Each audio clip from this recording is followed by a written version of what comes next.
కత్తుల శృతి అను నేను news line ద్వారా నిర్మితమైన మన తీర్మార్ ప్రోగ్రాం పట్ల నిజమైన విశ్వాసం విధేయత చూపుతానని, సంస్థ రూల్స్ అండ్ రెగ్యులేషన్స్ తూచా తప్పకుండా పాటిస్తానని, ఒక్కరోజు కూడా డుమ్మా కొట్టకుండా ఆఫీస్కు వస్తానని, ఇక నుంచి రోజు 4 గంటలకు కాకుండా 2 గంటలకే వచ్చి వాయిసులు చేస్తానని, మన తీర్మార్ యాంకర్గా నా కర్తవ్యాలను శ్రద్ధతో అంతఃకరణ శుద్ధితో నిర్వహిస్తానని, భయం కానీ పక్షపాతం కానీ రాగద్వేషాలు కానీ లేకుండా కుట్రలు చేసిన ఎవరి ప్రలోభాలకు లొంగకుండా న్యూస్ లైన్ గౌరవాన్ని, శంకరన్న పెట్టుకున్న నమ్మకాన్ని నిలబెట్టుకుంటానని, జనం గోసను అందరికీ అర్థమయ్యేటట్టు దినం వార్తలు చేస్తానని పవిత్ర హృదయంతో ప్రతిజ్ఞ చేస్తున్నాను.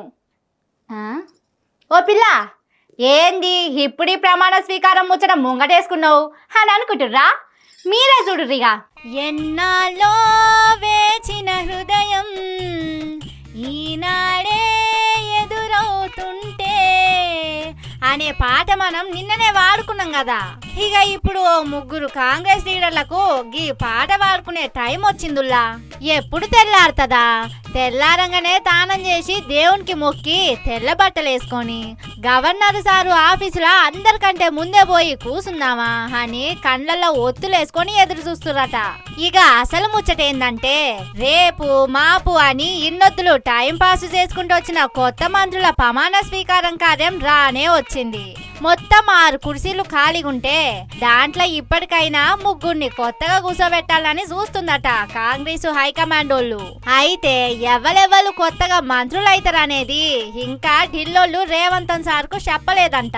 తెల్లారేసరికి ఢిల్లీలున్న రాహుల్ గాంధీ సారు కాగితం మీద రాసి పంపిస్తే ఆ కాగితాన్ని మన రేవంత్ సార్ తీసుకొని గవర్నర్ సార్కి ఇస్తాడు.